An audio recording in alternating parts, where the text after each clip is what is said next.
Okay, so last week when we did cover the story about the boxers, we said that we were going to cover this story about an athlete who was trying to draw attention to the Congo, and because, as she's trying to point out, everyone's silent about it, no one talks about it. That required a week of research to look into it, but we are going to give it a very thorough treatment tonight. And what I found was actually a very interesting story with a lot of moving parts. All right. So, what she did is something that Congolese athletes have been doing regularly when they make appearances. They're doing this gesture, the gun, and covering their mouth to draw attention to the fact that in the eastern part of Congo, people are being murdered, genocided, and no one is talking about it. So this is the young woman who drew attention to this. Uh, Despite feeling overwhelmed with emotion after her Olympics defeat, Congolese boxer Marcelette Sokobi made a powerful gesture by placing her hand in front of her mouth and pointing two fingers at her temple, raising awareness for the violence happening in DR Congo. That's the Democratic Republic of Congo. The gesture is to signify that people are being killed in the country, but that no one is speaking out to stop it. So hopefully tonight she has been heard, and we're going to do what we can to draw some attention to this. Um, okay, so to start off, what is happening in Eastern Congo? Okay, now this AP article, frankly, it was the best overview of it that I could find, so I'm using it. It definitely has State Department kind of deficits in its slanting and the way it covers it, but those will be corrected by what we'll get into subsequently. But for a basic grounding in the situation, it was the best I could find. Aid organizations fear a new humanitarian crisis in the restive Eastern Congo region, where the renowned, which that's such a weird word choice, renowned armed rebel group M23 is in the midst of a new advance that threatens to cut off a major city and leave millions of people struggling for food and medical help. Eastern Congo has been beset by conflict for years, with M23 among more than 100 armed groups vying for a foothold in the mineral rich area near the border with Rwanda. Some have been accused of carrying out mass killings. There's been an upsurge in fighting in recent weeks between M23 rebels and Congo army forces, and it comes as the United Nations plans to withdraw peacekeepers from the region by the end of the year. This is because the Congo asked them to leave, by the way. Tensions are also, that's what I mean by State Department slant. They don't tell you that part. They're planning to leave. Yes, they were asked to leave. Tensions are also rising between Congo and Rwanda, with them blaming each other for supporting various armed groups. Congo accuses Rwanda of backing M23. Okay, that also makes it sound a lot more he said than it actually is. It seems like Congo probably has the right of this, as you'll see. This weekend, the U.S. State Department, there you go, condemned what it called the worsening violence. A group of aid agencies has estimated that 1 million people have already been displaced by fighting in the last 3 months. The March 23 movement, or M23, is a rebel military group mainly made up of ethnic Tutsis that broke away from the Congolese army just over a decade ago. They staged a large offensive in 2012 and took over the provincial capital of Goma near the border with Rwanda, the same city they're threatening again. The conflict has regional complications, with neighboring Rwanda also accused by the US and UN experts of giving military aid to M23. Rwanda denies that, but effectively admitted on Monday that it has troops and missile systems in eastern Congo. Rwanda said that is to safeguard its own security because of what it claims is a buildup of Congo army forces near the border. Rwanda has rejected calls from the U.S. to withdraw. There are also ties to the Rwandan genocide of 30 years ago, with M23 and Rwanda saying separately that they are fighting a threat from a Congolese rebel group that is connected to the Congo army and partly made up of ethnic Hutus who were perpetrators of the 1994 genocide. The relations between Congo and its eastern neighbor have been fraught for decades. Hundreds of thousands of Rwandan Hutu refugees had fled to Congo, then Zaire, in the aftermath of the 1994 Rwandan genocide.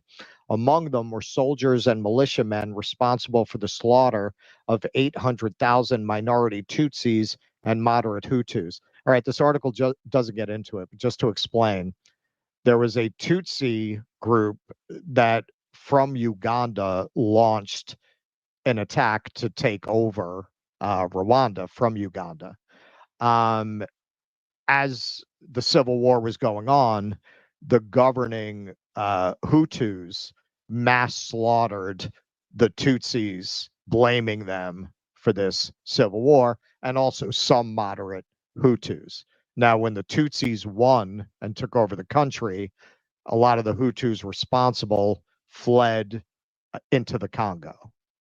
So relations between Congo, hundreds of thousands of Rwandan Hutu refugees had fled to Congo, then Zaire. 2 years after the genocide, Rwanda and Uganda invaded eastern Congo to try and root out what remained of those genocide perpetrators, which led to the toppling of then Congo president Mobutu Sese Seko. Tensions between Congo and Rwanda escalated in 2021 with the resurgence of M23 attacks on Congolese soldiers after nearly a decade of relative inactivity due to a 2013 peace deal. The presence of so many armed groups is believed to be connected to illegal mining, with eastern Congo rich in gold and other minerals. M23 launched new attacks late last year and has ramped them up in recent weeks.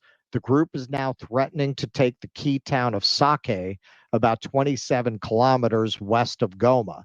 That could cause food and aid supplies to be cut off from Goma, which had a population of around 600,000 a few years ago, but now holds more than 2 million people, according to aid agencies, as people flee violence in surrounding towns and villages.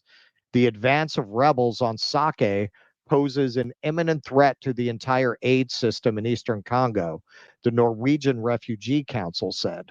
It said 135,000 people were displaced in just 5 days in early February. The violence has also sparked protests from the capital, Kinshasa, to Goma, with angry demonstrators saying the international community is not doing enough to push back against M23 and not taking a hard enough stance against Rwanda. The new fighting could lead to an escalation of regional tensions and involve more countries. As the UN winds down its 25-year peacekeeping mission in eastern Congo, a multinational force under the Southern African Regional Bloc is set to step in. That force will include soldiers from regional powers South Africa, Malawi, and Tanzania. They will help the Congo army forces, but it might put them in direct conflict with Rwanda. There's also the humanitarian cost. The International NGO Forum in Congo, a group of non-governmental organizations working in the region, said the escalation in fighting has involved artillery attacks on civilian settlements, causing a heavy toll and forcing many health and aid workers to withdraw. Eastern Congo already had one of the world's worst humanitarian crises, with nearly 6 million people previously displaced because of conflict, according to the UN Refugee Agency. Now, according to some data that I saw, although I don't know if that's up to date, Congo was ranked as having the most murder of children above with Israel second after it. So yes, this is something that really all the focus is on the Middle East and Ukraine. There's very little focus on this. Now, what you're going to discover subsequently is going to show you how superficial that AP article really was. Because the more you poke around into this story, the more you find out who the real villains are and who's really behind this.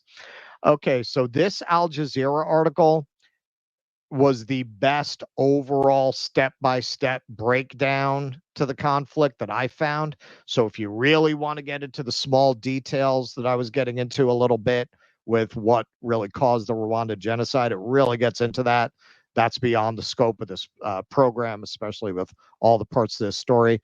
But one thing I did want to take from this is they really got into the mining. This is all about the mining. It's no accident that all of this violence is taking place in the East, where they have mineral resources that are vital to the manufacturing of these cell phones, computers, cobalt, tungsten. This is why all of this fighting is in the East. And we'll take a look at who's behind it. But China is the largest outside mining interest there, followed by Switzerland and the UAE. You can see the minerals are mostly concentrated here in the eastern part of the country. So I'll read a little about that. DRC is home to some of the world's largest reserves of metals and rare earth minerals like cobalt, considered essential in the lithium ion batteries that power electric vehicles. As much as 70% of the world's cobalt supply comes from the DRC. Coltan, used in gadgets like PlayStations and phones, is also plentiful in eastern DRC. Mineral resources have long been a factor in the protracted crisis, with various armed groups battling for control of lucrative diamond and gold mines and using the earnings to fund wars. Leaders of these groups have been accused of child labor in the mines and of attacking and exploiting mining communities. During the civil wars, Rwandan and Ugandan troops looted DRC's minerals, although only Kampala was forced by the International Court of Justice to pay reparations to the DRC for the economic damage caused. A U.S. law in 2010 forced companies to evaluate where their minerals are sourced from and reduce conflict minerals, or so-called blood diamonds, from global supply. A few countries currently mine in the DRC, partnering with state mining companies. China dominates, with its companies controlling 15 of 17 cobalt mines, according to the Australian Strategic Policy Institute. Chinese concessions are in return for infrastructure projects in the DRC. There's also Switzerland-based Glencore, which owns two copper and cobalt mines, Kamoto Copper Company, and Mutanda. Lastly, the United Arab Emirates signed a $1.9 billion deal with a state mining company in July 2023 to develop 4 mines with tin, tantalum, tungsten, and gold in the turbulent eastern Kivu and Maniema provinces. Okay, so you can see typical African here. Does a lot of material on this. Without Congo, there will be no iPhones, cobalt mining for big tech like Apple is driving child labor and deaths in the Congo, and the world is silent. The use of forced labor is getting popular in Congo via armed groups who are sponsored by several multinational companies to control several mines. And we'll get more into that. Okay, so this is something Michael Schellenberger talks about quite a lot. So here you have Greta Thunberg, you have Stolen My Dreams of My Childhood, and A Child in the Mines, getting that cobalt for your electric car as fast as I can, Greta. Now, listen, there's a point there.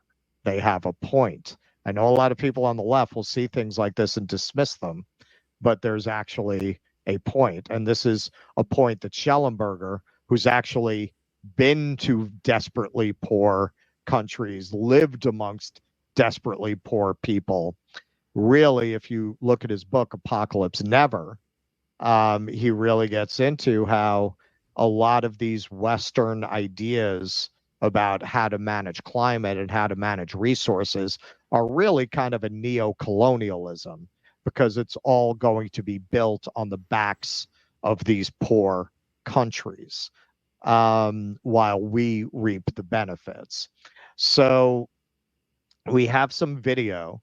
One is one that I've seen in quite a few places that's of children working the mines. And another is from an NGO in the Congo that works to try to help women get out of the mines and develop other work skills. So we will take a look at that, and then we'll discuss a little bit. Once I find it. All right, there it is. All right, so you can see here, I will read it. About 40,000 children work in cobalt mines in the Democratic Republic of Congo. You can see here the conditions, earning less than $2 a day. You can see here in the mud, this child carrying cobalt. This mineral powers smartphone batteries as well as laptops and electric vehicles. It is used by Apple, Samsung, and major automakers. So this is where our smartphones come from. And this is not talked about a lot.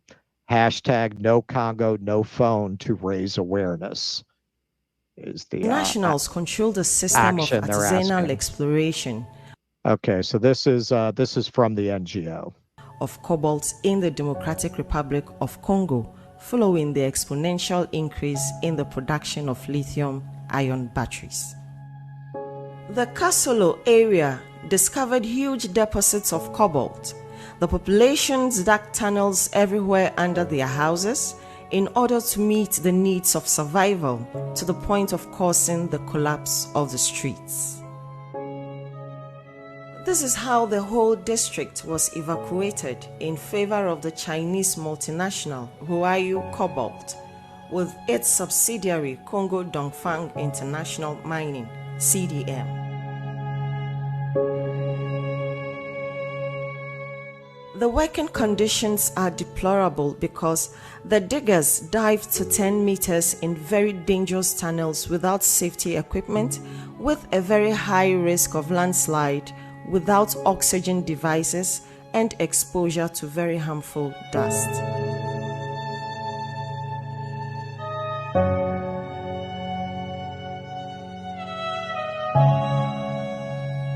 Despite multiple reports and measures banning children from mining sites, children still persist in playing a role in the supply chain of cobalt.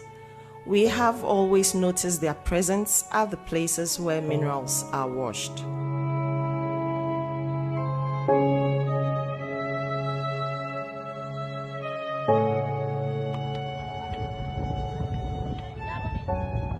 The working conditions of women and children, especially underage girls who have been impregnated and abandoned by their parents on the Kamilumbe artificial lake, show how they are exposed to bacterial infections as well as violence and sex abuse to provide for their children. It is unacceptable to see the conditions in which the people of the areas of Kapata, Musunoi, Chipuki are allowed by big mining companies like Comus, Seco Mines, Kamoto Copper Company, a subsidiary of Glencore, to live in such misery. This is why we are calling on automotive companies such as General Motors, Ford, Tesla, BMW, VW, and H companies such as Apple, Samsung, Nokia, Huawei, and as well as large commodity trading companies such as Glencore, Trafigura, and Ivanhoe to put their weight behind us. We know that they have the power to condition supply on respect for fundamental human rights. Okay. So you've seen there, and these are images you don't see in the press about where our computers come from, about where our phones come from.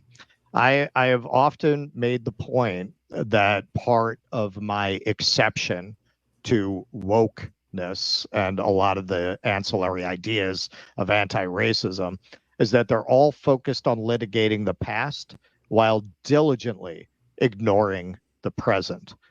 Wouldn't it be a lot more useful to focus people's attention on what is essentially modern day slavery than to focus on slavery from 150 years ago? There's a reason that the conversation is not taken in that direction, because that would mess with profits. That would mess with profits. You can talk all day about what happened in 1855. They love that. But you start to, and hey, I'm not saying there's not a place to talk about that, but in a world that really wanted to alleviate suffering, that conversation would be a springboard to take action in our modern world to make sure that no one is treated that way today. But it's not, is it? They don't talk about that. They only want you to litigate suffering that happened so long ago that it cannot be alleviated. They want you to talk about reparations, which again, I think is an important conversation. But I think it was Bill Burr who said, people talk about what would you have been doing during slavery? Exactly what you're doing now. Yeah. Exactly. Right. What you're doing now is what you would have been doing then. Nothing. What is anyone doing about this? And look, you can't entirely blame the individual person.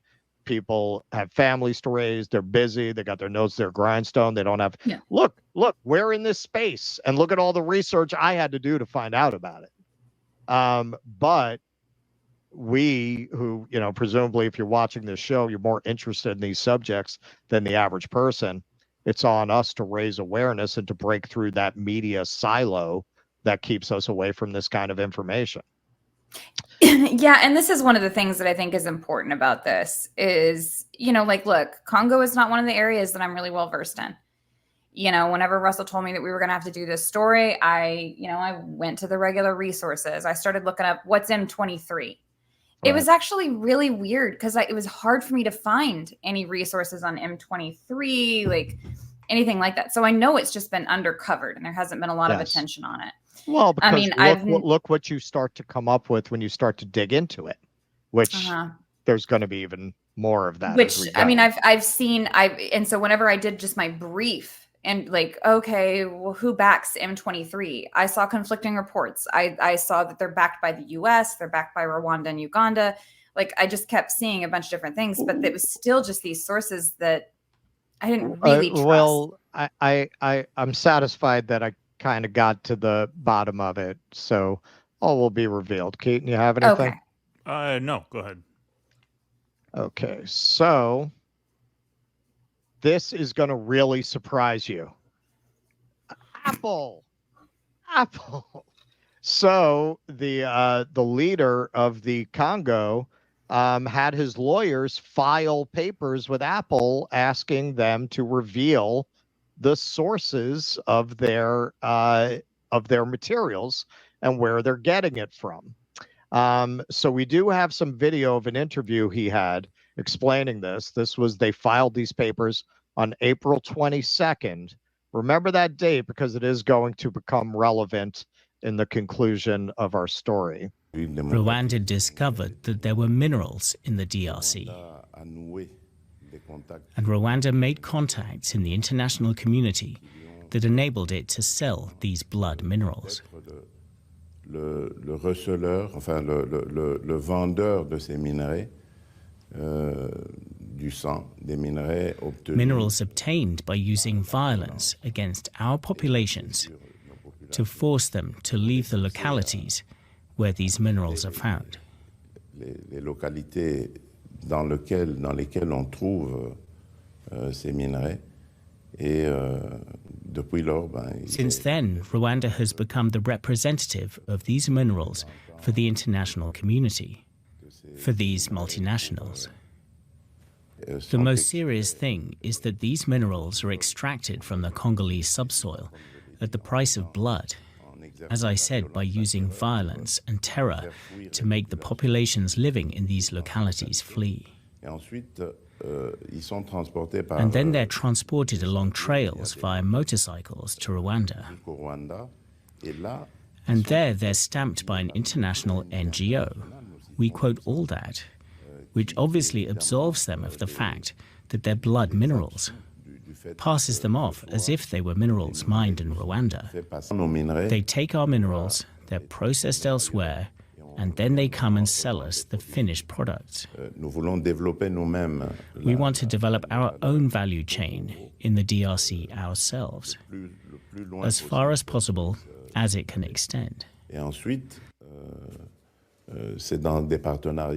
And then, in what I call those win-win partnerships, we'll be able to fight poverty by creating jobs, creating wealth, and at the same time have partners who will also benefit from this partnership.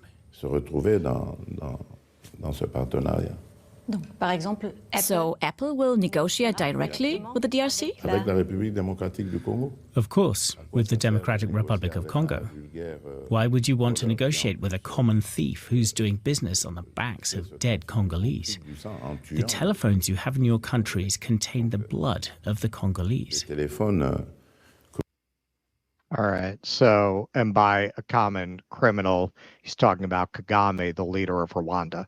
So essentially what he's saying is Rwanda is funding M23 in order to control the mines in the Eastern Congo. They smuggle the minerals into Rwanda, and companies like Apple, by claiming that they got this from Rwanda, are able to say they're not buying conflict minerals. So that's the game. So just a little bit of an article on this that's a little more recent. This is from June 14th. Just to clarify what's going on. So they filed this April 22nd, and Apple has not formally responded. The lawyer stated that although Apple has previously asserted that it verifies the origins of the minerals used in its products, these claims do not seem to be supported by concrete verifiable evidence. Quote, the world's eyes are wide shut. Rwanda's production of key 3T minerals is near zero, and yet big tech companies say their minerals are sourced in Rwanda. They pointed out that international observers have documented numerous schemes that underpin and enable an extensive money laundering enterprise through illegal trade in conflict minerals sourced from Congolese territory. Quote, these observers have demonstrated the dependent nature of relationships between perpetrators of this looting and some of the biggest producers of consumer electronics, such as mobile telephones and computers, and companies in the automotive, aviation, and renewable energy sectors. Now, you remember I said pay attention to that date, April 22nd, they filed these papers with Apple. Well, guess what happened on May 19th, less than a month later? Congolese army says it foiled a coup involving Americans. I remember this. Isn't that funny? All right, yep. So these are the Americans. That's one of the American passports, and we have just a little video of that. All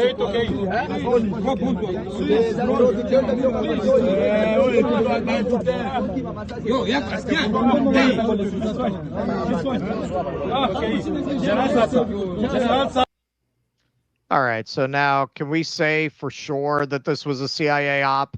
I mean, it was pretty half-assed. It was basically 50 guys trying to take over the presidential palace.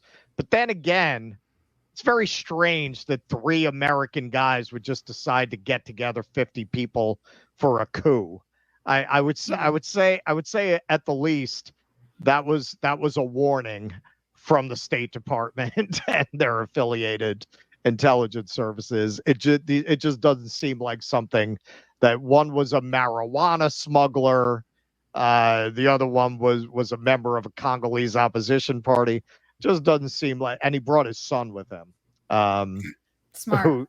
who now right now the plotters are on trial and the death penalty is on the table for the people who tried to commit that coup. But it seems pretty clear. Hey, man, I'm not an expert, but based on the research I did, it looks to me like the president of Congo has the right of it that Rwanda is funding this, and while America, like it will say, yes, yes, human rights. Meanwhile, through the back door, they're moving these minerals with full knowledge that it's benefiting American corporations. And any way you slice it, even if these minerals were not being acquired in that way, just looking at the conditions of these workers, and hey, man, that's not just Western powers, that's China No, too. it's not. That's China in there too. That was the biggest mining interest there. So these poor people are just being horrifically exploited by many nations. And our own corporations here, like Apple, are just using this as a way of laundering the minerals. They're using the conflict there to smuggle it into Rwanda and say, in a country that does not produce these minerals, no, these are sourced here. Right. Yeah. It's just one of those things that, and frankly, I feel like Africa always gets this treatment. I feel like it always gets left behind in that way. It's like, because they're like, look, no matter what it is that you want to say about it, Iran is at least a regional power. It seems like there are very few African regional powers. The one that they had was Libya. Right. Well, we made work of took that. care of that. We made sure that didn't happen. Yep. And so it's one of those things where it almost seems like there's very little opposition in Africa. And so it becomes one of these areas that you don't look into much because you don't really hear any, breath of resistance. Now, I know that Burkina Faso and like some of those areas, like the guys that got out of ECOWAS recently, like they still have a little bit of resistance and a little bit of fight. As far as like trying to reclaim their sovereignty and everything. But Africa just remains an area of the world that the left needs to do better on, just in general. I am committing to, I have certain stories that I stay on, like Boeing. I'm going to stay on this. I'm going to try to find somebody who has some expertise. Yeah. Because I kind of area. looked and I can't even find a good, I really like, want to really bring good on Africa a Congo expert. I want to find out what not-for-profits we can possibly support to try to help people in that region and bring attention to this. And I made the point when we covered the story last week. And hey, I've covered these gender things from the beginning of the show. I don't dismiss it, but I am sorry. Nobody talked about this. And in a sane world, that would have been what everyone was talking about. Why did she do that? Why did she do that? And even people, this is why I'm so dismissive of the social justice people. They can't wait to tell you how many people who won medals were women and how many people who won medals were BIPOC. Meanwhile, you have a black woman from Africa trying to draw attention to a genocide in our country. I didn't see any of them say shit about that. Nothing about that. Nothing. In the American press, I had a hard time finding any articles about her, other than as an athlete. Almost no articles about this. Yeah. Sports Illustrated was the tweet that you found it, right? I mean, you didn't find any, like I Googled her name even, and hardly anything comes up. Me too. Almost nothing. Yep. Almost nothing. Everyone just completely ignored that while obsessing on these two boxers with a genetic disorder. Obsessing. And I'm not saying that shouldn't have gotten any coverage, but this should have gotten 10 times more coverage, and it got zero coverage. Absolutely none. Please clap.